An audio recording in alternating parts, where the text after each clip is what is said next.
apoplexie cérébrale, attaque cérébrale, apoplexie. Définition. Trouble circulatoire cérébral, exsangue, survenant subitement. Le cerveau n'est plus suffisamment approvisionné en oxygène et en nutriments, ce qui entraîne un trouble de la fonction cérébrale. Si ce manque d'oxygène et de nutriments est prolongé, le tissu cérébral commence à se nécroser.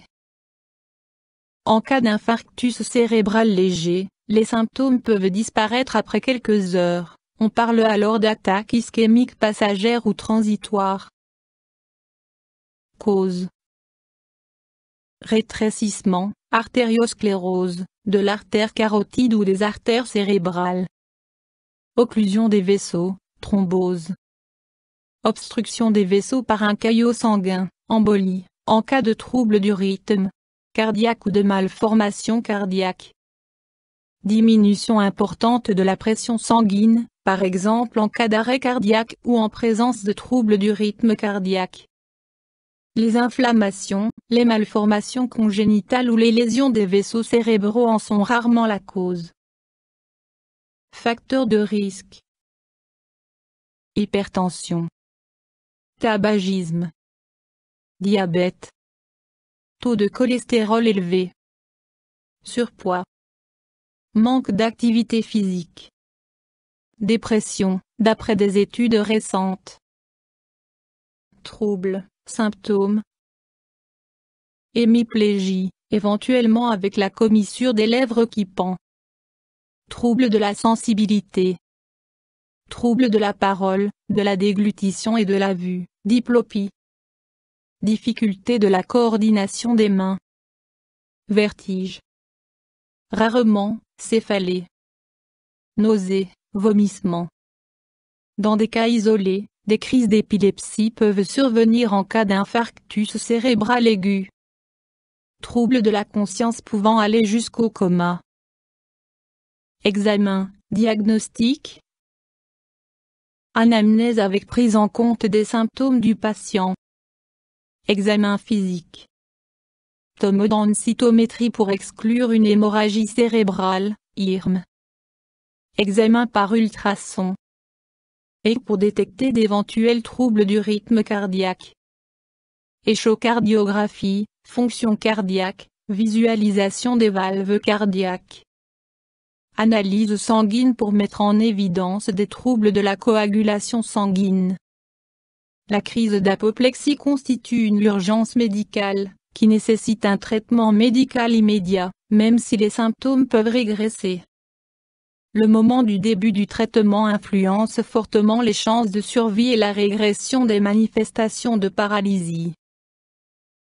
Options thérapeutiques. Le traitement est fonction des causes de l'apoplexie. Hémorragie cérébrale, surveillance neurologique et éventuellement, intervention chirurgicale.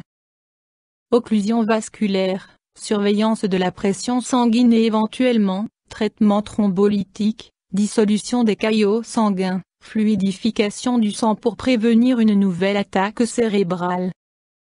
Rééducation précoce, les capacités perdues sont exercées par la pratique de gymnastique thérapeutique, d'exercice du langage, ou d'ergothérapie. Plus cette rééducation commence tôt, meilleurs seront les résultats. En fonction de la gravité de l'attaque cérébrale, le patient récupère à nouveau toutes ses fonctions. Chez certaines personnes, des mois voire des années sont nécessaires avant qu'elles ne soient à nouveau complètement indépendantes. Par ailleurs, il est essentiel de traiter les maladies favorisant l'apoplexie, diabète, hypertension, taux de cholestérol élevé et dépression. Il est également très important d'éliminer les facteurs de risque, arrêt du tabagisme, perte de poids, activité physique régulière. Complications possibles. À cette question, il n'y a pas de vraie réponse puisque beaucoup de facteurs jouent un rôle. L'endroit du cerveau où un vaisseau a été bouché est déterminant.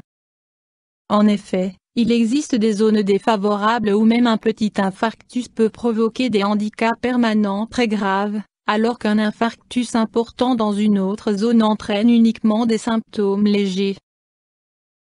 Il est essentiel de prendre en compte l'état du patient dans les premières semaines après l'attaque cérébrale pour fournir un pronostic. La rééducation précoce joue un rôle très important dans ce pronostic. Mesures préventives. Le plus important est d'éliminer les facteurs de risque et d'adopter un mode de vie sain. Le tabagisme devrait être cessé. Une perte de poids est indiquée en cas de surpoids. Avant tout, alimentation pauvre en sel avec beaucoup de fruits et légumes. Il faut également contrôler la glycémie, le taux de cholestérol et la pression artérielle. Une activité physique régulière contribue également à prévenir une attaque cérébrale.